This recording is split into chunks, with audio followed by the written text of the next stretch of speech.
नमस्कार, मैं हूं प्रमिला दीक्षित। आप देख रहे हैं जगत गुरु आवाज। बहुत बहुत स्वागत करिए स्वामी सतीशाचार्य जी महाराज का, जो सनातन से हमको सफलता की राह पर ले जाते हैं तमाम शंकाओं का समाधान करने के लिए। बहुत बहुत स्वागत है गुरु जी। बहुत आभार। ज़माना सोशल मीडिया का है। आप सुबह अगर स्क्रॉल करना शुरू करते हैं तो कोई ना कोई एक ऐसी तस्वीर दिखती है जिसमें लोग किसी की मदद करते हुए दिखते हैं और लिखा होता है सौभाग्य प्राप्त हुआ मदद करने का, सड़क पार कराने से लेकर फिर छोटी से लेकर बड़ी मदद भी वो सोशल मीडिया पर आपको देखने को मिलती है। पहला भाव तो ये आता है कि अगर आप कोई अच्छा काम करते हैं तो उसके प्रदर्शन की ज़रूरत क्या है। फिर एक भाव ये भी आता है कि एक को देखकर 10 लोगों को प्रेरणा मिलती है। इसीलिए सवाल उठता है कि जो आपकी सेवा है, क्या वो किसी गुप्त दान की तरह होनी चाहिए या उसका प्रदर्शन होना चाहिए। भारत एक ऐसा देश है जहां पर CSR यानी कॉरपोरेट सोशल रिस्पॉन्सिबिलिटी पहला एक ऐसा कानून बना जिसमें वो एक कोई कंपनी जिसका सालाना टर्नओवर 1000 करोड़ से ज़्यादा है या उसका मुनाफा 500 करोड़ से ज़्यादा है, उसको अपने मुनाफे का 2% भलाई के कामों में लगाना होता है। तो अब जो भलाई के काम हैं, क्या वो वाकई लोग करना चाहते हैं, सेवा देना चाहते हैं, या फिर वो सिर्फ सोशल मीडिया की चीज़ बनकर रह गई है। गुरु जी, आप वाकई देखते हैं लोगों के अंदर इतनी भलमनसाहत रह गई है या इतना ज़्यादा अब हर चीज़ का सोशल मीडियाकरण हो गया है कि लोगों को लगता है कि एक इससे व्यूज़ आ जाएंगे, पुण्य मिले ना मिले व्यूज़ तो आ ही जाएंगे। नहीं, देखिए, एक है विचार और एक है प्रचार। विचार और प्रचार ये दोनों ही अपने अपनी जगह पर बहुत महत्वपूर्ण हैं। मैं इसको थोड़ा इतर मानता हूँ जी। यद्यपि पुराने लोग कहा करते थे कि दान, सेवा, ये सब में किसी को बताने की आवश्यकता नहीं होती, दिखाने की जरूरत नहीं होती जी। मैं इसको इस तरह मानता हूँ कि चलो दिखाने के लिए ही सही तुमने किया तो सही, व्यूज के लिए ही सही तुमने कुछ यूज तो किया, व्यूज के लिए ही सही अगर तुम कुछ यूज कर रहे हो ऐसी चीजें। लोग व्यूज के लिए तो न जाने कितने कुकर्म भी कर रहे हैं। कम से कम सत्कर्म का मार्ग पकड़ा तो सही। मैं तो कह रहा हूं भैया, आग को जानकर छुओगे तब भी जलाएगी, अनजान में छुओगी तब भी जलाएगी। हमारा अध्यात्म कहता है कि आप अनजान में भी भगवान का नाम ले लें तो आपको मोक्ष मिलता है। जी। किसी भक्त ने, आपने कथा सुनी होगी, उसने अपने बच्चे का नाम नारायण रख दिया, बस इस बात पर भगवान उससे प्रसन्न हो गए। आखिरी समय में जब वो मर रहा था तो उसने बच्चे को आवाज लगाई और भगवान प्रकट हो गए। तो आप अनजान में भी व्यूज के लिए भी आप सत्कर्म यूज कर रहे हैं तो मुझे लगता है फिर भी आप सेवा भावी हैं, और इस प्रकार से कम कुछ और नहीं लेकिन तमाम लोगों को आप प्रेरणा दे देते हो। वो भी व्यूज के लिए यूज करेंगे तो सब बढ़कर आगे चलकर व्यूज के लिए ही यूज करना शुरू कर दें तो महाकुंभ सफल हो जाता है। महाकुंभ में 65-70 करोड़ लोग आ जाते हैं। तो इसमें कोई बुराई नहीं है।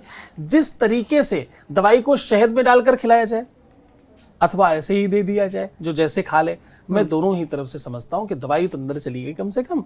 इस बहाने आप उस दिशा में चले तो आपने विचार तो किया, आपने सोचा तो सही। इस तरह से भी हो सकता है। ये विचार कैसे आएगा? किसी गरीब को, सब्जी बेचने वाले को, किसी सामान्य व्यक्ति को आप इस नजर से देख ही कहां पा रहे थे पहले। तो कभी कभी रियल लाइफ को इस तरह अच्छी तरीके से भी प्रभावित करती है। परसेंटेज कम हो सकता है, बुरी चीजें ज्यादा है, अच्छी चीजें कम है, पर अच्छी चीजें तो निकलेंगे ही कम। बहुत सारे दूध से थोड़ा सा ही घी निकलता है, थोड़ा सा मक्खन निकलता है। तो सार गहली और थोथा दे उड़ाए। अच्छी चीजें पास रखिए, बुरी चीजें बाहर फेंक दीजिए। परसेंटेज से ही अगला सवाल है, तो परसेंटेज क्या होना चाहिए? समर्थ ही सेवा कर सकता है या सेवा में कितना भाव, खुद को मिटा देने की हद तक आप दूसरे की सेवा करें, या पहले स्वयं को संभालें फिर आप किसी तरह की सेवा करें समाज में? क्योंकि हर धर्म में इसका बताया जाता है अपनी आय का इतना फीसदी हिस्सा दे दीजिए, या हर कुछ आपको लिखित या मान्यताएं हैं, नियम हैं, तो उसमें स्वयं को कहाँ रखना चाहिए कि आप, जिसमें आपका स्वयं की हानि नहीं हो रही है लेकिन आप समाज के लिए कुछ कर रहे हैं? अच्छा, मैं इसको थोड़ा अलग तरीके से समझता हूं। सेवा ना तो आपको कोई पुण्य देती है, सेवा ना तो आपके भाग्य में वृद्धि करती है, सेवा ना ही तुम्हारे किसी भी पाप को काटती और तुम्हारे सुख में वृद्धि करती, ना ही तुम्हें कुछ स्पेशल फील कराती है, और ना ही भगवान के क्लोज करती है। सेवा किसी भी रूप में सत्कर्मों की जो प्रमुख सूची है उसमें है ही नहीं। सेवा जो है वो आपके अपने स्वयं के आनंद का विषय है। आप बहुत सारी चीजों में आनंदित होते हैं, आप स्वयं बहुत सारी चीजों के करके आपको सुखानुभूति होती है, तो वो अनुभूति का प्रकार है सेवा। आपने किसी गरीब को 5 रुपए की जगह 500 रुपए दिए, आपकी नजर में ये सेवा है क्या? हाँ जी ना जी? क्यों? फिर चलो अच्छा, जरूरत की दान और पूरा सेवा करना। का, ये तो दान और सेवा का फिर चलो फर्क क्या हुआ? चलो उसकी जरूरत की कोई चीज दे दी उसको, ये अच्छा किया? हाँ जी ना जी? दे दिया जाना चाहिए ऐसा, ये एक्चुअली गलत है। क्या आप ये मानते हो कि जो परम पिता परमात्मा है, जो लक्ष्मीपति है, उसके पास तुमसे कम है देने को? जिसको उसने नहीं दिया उसको आप देकर कितना ही अमीर बना दोगे और कैसे उसकी व्यवस्था पूरी कर दोगे?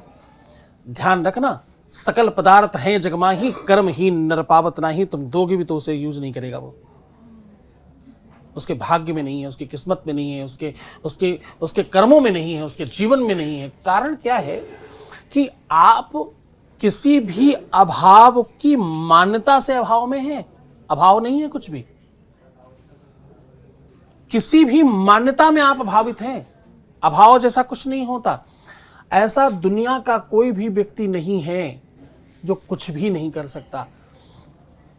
पहले दोनों पैरों वाला व्यक्ति माउंटेन चढ़ गया, आप सबने सुना, कीर्तिमान चढ़े, वो फलाने उस पे चढ़ गए और बड़ी ऊंची चोटी पे चढ़ के बड़ा कीर्तिमान बनाया, लोगों ने खूब वाहवाही करी। थोड़े दिन बाद एक पैर वाला चढ़ गया, जिसको एक ही पैर था, वो भी चढ़ गया, फिर वाहवाही हुई। नहीं वो पहले वाला तो नॉर्मल बात है, ये बड़ा काम किया इसने।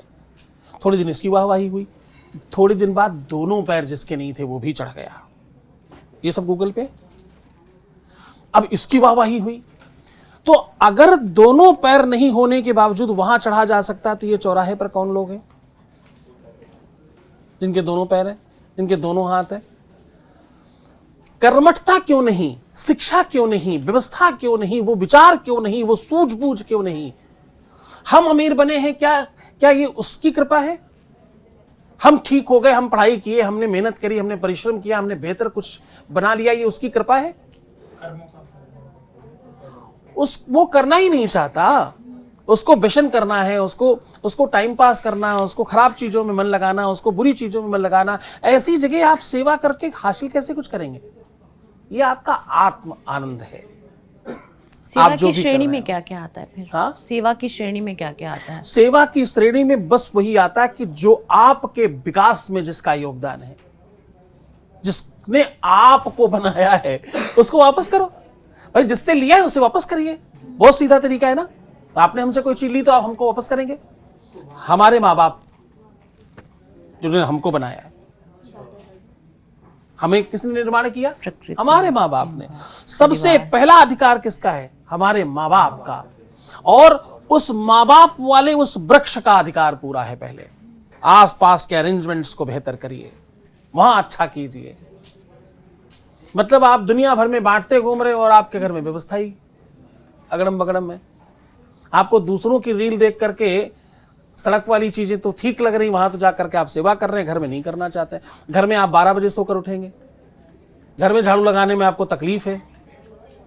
तो आपके विचारों में परिवर्तन चाहिए। सेवा सदैव अपनों के लिए होनी चाहिए, अपने निजी अरेंजमेंट्स पर। सबसे पहले तो आप अपने आप की सेवा करो, खुद को ठीक करो, सही समय पर उठाओ अपने आप को धक्का मार के, अपनी दिनचर्या ठीक करो, ये भी तो सेवा है।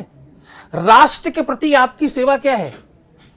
कि आप राष्ट्र को एक सर्वश्रेष्ठ व्यक्ति दे सकें, ये सेवा नहीं है? आप इस राष्ट्र को सबसे बेहतरीन डॉक्टर, इंजीनियर, आईएएस, उद्योगपति, बढ़िया इंसान ने दें, ये सेवा नहीं है? इससे बड़ी कोई और सेवा है क्या दुनिया में? तो सबसे पहली सेवा ये कीजिए। दूसरी सेवा अपने माँ बाप को श्रेष्ठ पुत्र होने की, श्रेष्ठ पुत्री होने की अभिव्यक्ति कराई है दूसरी सेवा है।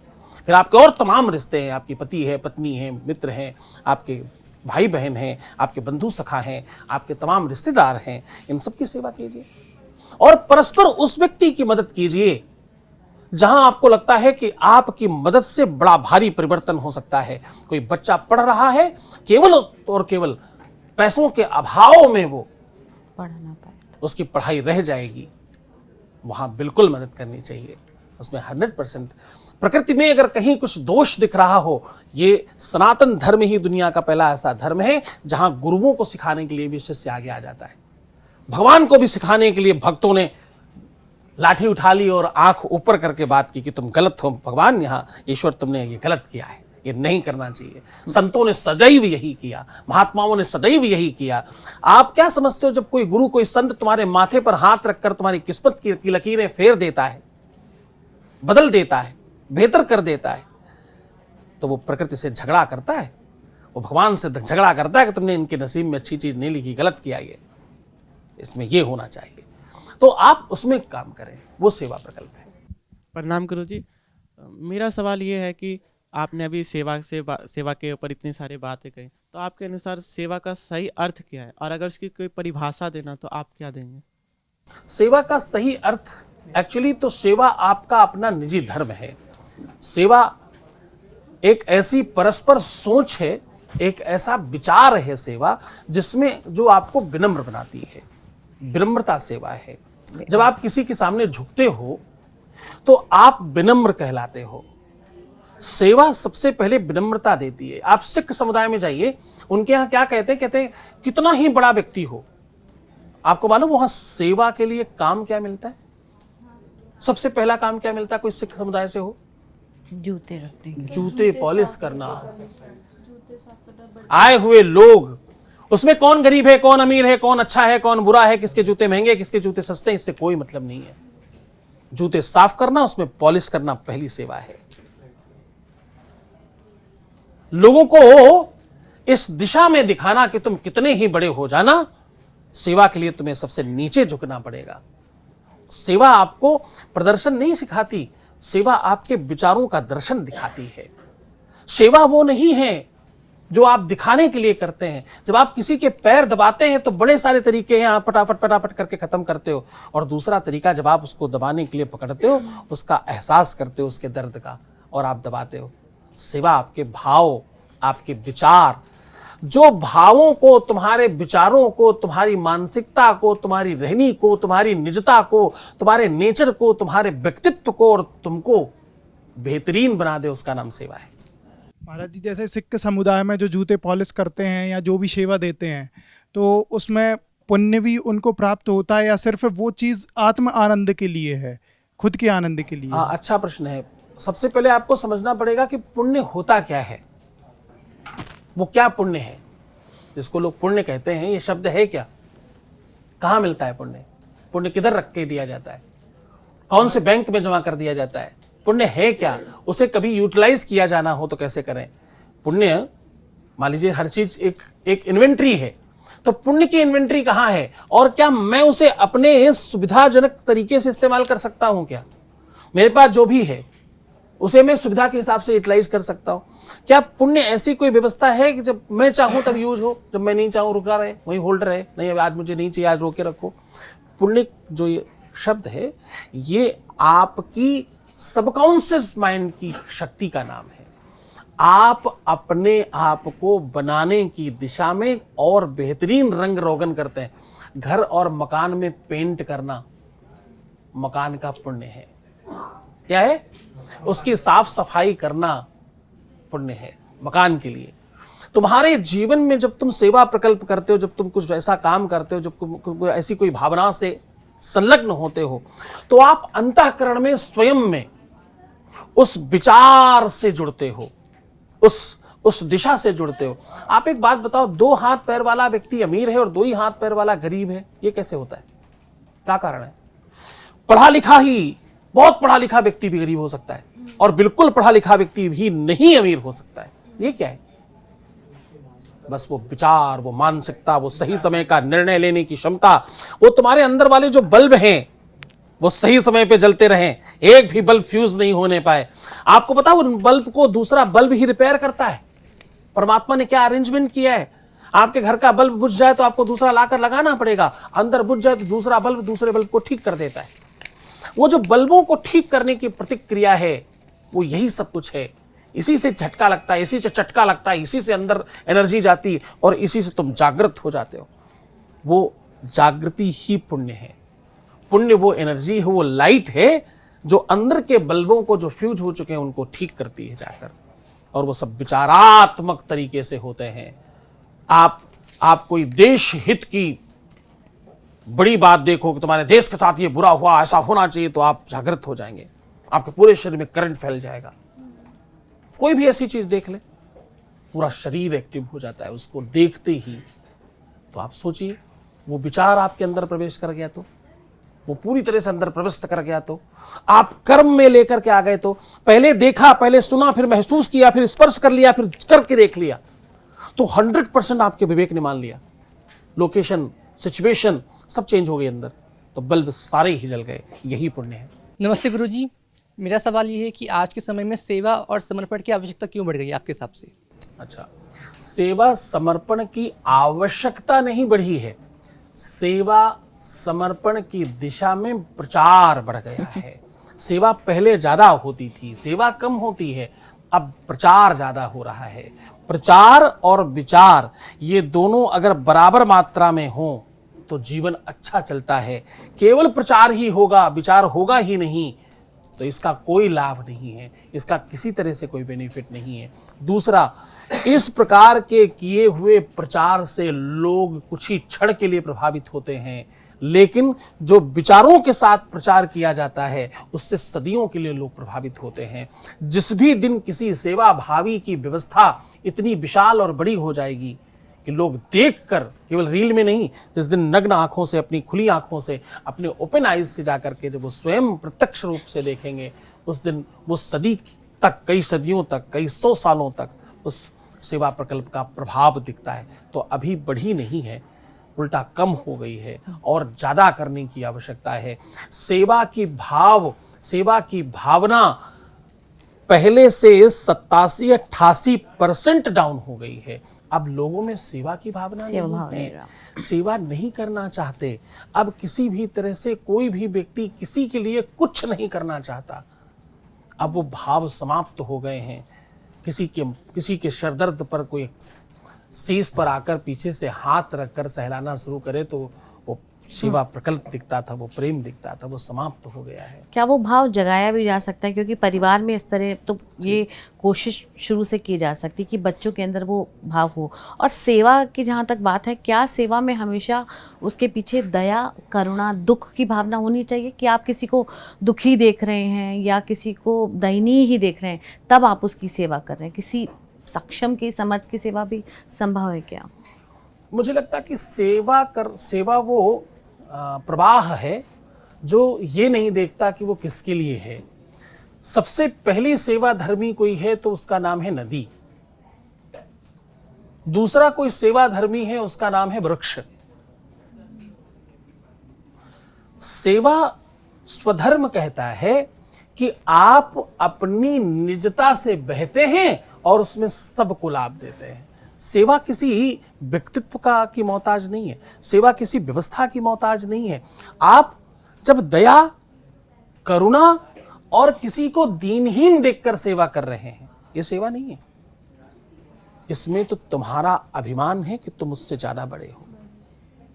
इसमें तो कहीं ना कहीं तुम अपने को श्रेष्ठ बताने की कोशिश करते हो कि मेरे पास है, मैं दे रहा हूं इसको, इसके पास नहीं है। सेवा तो आपको छोटा बनाता है। किसी के पैर दबाना तुमको बड़ा कैसे बनाएगा? तुम ये सोच कैसे पाओगे कि मैं तो इससे बड़ा हूं, पैर दबा रहा हूं इसके पैर दबा देता हूं, चलो। ये भावनात्मकता, ये विचार, मैं कह रहा हूं सारा का सारा जो प्रकल्प है वो विचारों से शुरू होता है। विचारों में जब आपकी क्रांति आएगी, जब आप सोच पाएंगे इस प्रकार से, तो आप सेवा कर पाएंगे। सेवा भावनात्मक है। तो ये सेवा भाव जगाया जा सकता है? सेवा भाव जगाना ही चाहिए।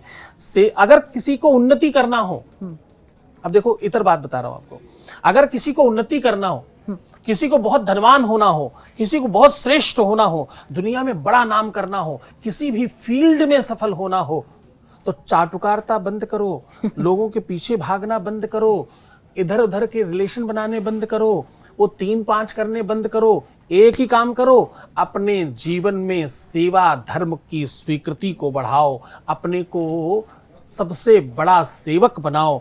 इस दुनिया में जो सबसे बड़ा सेवक बना, उस दुनिया में सबसे ज्यादा उसका नाम हुआ। रामायण में एक पात्र ऐसा है जिसने बहुत ज्यादा काम नहीं किया, लेकिन सेवा करके उसने अपने आप को सर्वस्व बना लिया। सेवक का पहला धर्म क्या है? अपने आप को मिटाओ और अपने स्वामी के नाम में जोड़ दो। सब कुछ इनका है। सेवा धर्मी क्या कहता है कि मैं कुछ नहीं हूं। सेवा धर्मी का सबसे पहले कुछ समाप्त होता है, उसका नाम क्या है? मैं। उसमें मैं नहीं होता। सेवा लक्ष्मण ने भी की और सेवा हनुमान ने भी की। दोनों में क्या फर्क है पता है? एक अपने निजी भाई की सेवा कर रहा है और वो स्वयं में भी कुछ है। जब धनुष भंग की बात आई तो जनक के सामने लक्ष्मण खड़े होकर कहते हैं, सावधान राजा जनक, जिस सभा में रघुवंशी बैठे हों उसमें ऐसी बातें करनी नहीं चाहिए। तो उसको लगता है कि मैं रघुवंशी हूं। हनुमान को क्या लगता है? बचपन में ही सूर्य को निकल गए थे, ये ताकत है इनमें। हनुमान जी के लिए कहा गया कि बुद्धि नाम अग्रण्यम है, यानी बुद्धिमानों में सबसे आगे। इस तरह बड़ा बुद्धिमान कभी पैदा नहीं हुआ और न जीवन में कभी ऐसा पैदा हो पाएगा। बुद्धि नाम अग्रण्यम अतुलित बलधामम, जिनके बल की तुलना नहीं की जा सकती। भीम को कहा गया इतने 1000 हाथियों का बल है, हनुमान जी के लिए ऐसे नहीं कहा गया, बोले अतुलित है, जिसकी तुलना ही नहीं कर सकती, तो तोल नहीं सकते। और अष्ट सिद्धि नवनिधि के दाता है, सारी सिद्धियां सब कुछ इनके पास है। उसके बावजूद जब इनसे पूछा जाता है कि तुम भगवान हो क्या, तो इन्होंने जवाब क्या दिया पता? इन्होंने कहा कि प्रात ले जो नाम हमारा, तेहि दिन ताई न मिले हारा। बोले मैं तो बंदर हूं, मैं तो बहुत बेकार हूं, मैं तो उस निकृष्टता से आता हूं, उस व्यवस्था से आता हूं कि जिसमें अगर आप सुबह सुबह मेरा नाम भी ले ले तो सब समाप्त हो जाए, आपको भोजन नहीं मिले पूरा दिन। सेवा भावी अपने लिए नहीं, अपने स्वामी जिसकी वो सेवा कर रहा है उसके लिए जीता है, चाहे उतनी देर ही सही, उतने क्षण ही सही। सेवा भावी बनकर आप हनुमान हो सकते हैं और दुनिया में सबसे बड़े हो सकते हैं। राम का मंदिर जहां होगा वहां हनुमान की का होना जरूरी है, लेकिन जहां हनुमान का मंदिर होगा वहां राम की भी जरूरत नहीं है। अगर तुम्हें दुनिया में सर्वश्रेष्ठ होना है, बहुत बड़ा होना है, तो सबसे पहला काम करना है क्या? सेवा। सेवा। हमारी परंपरा में कहते हैं दासत्व स्वीकार कर लीजिए, आप दास हो गए। जितने महान संत हुए भी, तुम थोड़ी देर पहले आप पूछ रहे थे ना संतों के बारे में, संत सबसे बड़ा वही है जो अपने को सबसे छोटा समझता है। बड़ा समझने वाला संत बड़ा नहीं हो सकता। जिसने दास लगा लिया अपने आगे, तुलसीदास, कबीर दास, रविदास, मलूक दास, रहीम दास, हाँ, दासता स्वीकार करो तुम सबसे बड़े हो जाओगे, सेवा स्वीकार करो तुम सबसे महान हो जाओगे। बहुत बहुत धन्यवाद गुरुजी, आपने अपने आशीर्वचनों से हमारे ज्ञान चक्षु खोले और उसी रामायण के प्रसंग से ये पंक्तियां हैं जो ये बताती है कि सेवा आप करेंगे तो आप भगवान को भी पा सकते हैं। कभी कभी भगवान को भी भक्तों से काम पड़े, जाना था गंगा पार प्रभु केवट की नाव चढ़े। तो सेवा भाव लाने की ज़रूरत है और उसका सोशल मीडिया पे अगर प्रचार करने से लोगों में असर होता है, प्रेरणा मिलती है, तो वो उसमें भी कोई बुराई नहीं है। बहुत बहुत धन्यवाद। मिलेंगे किसी और शंका के समाधान के लिए, किसी और समस्या के हल के साथ। तब तक के लिए नमस्कार, धन्यवाद।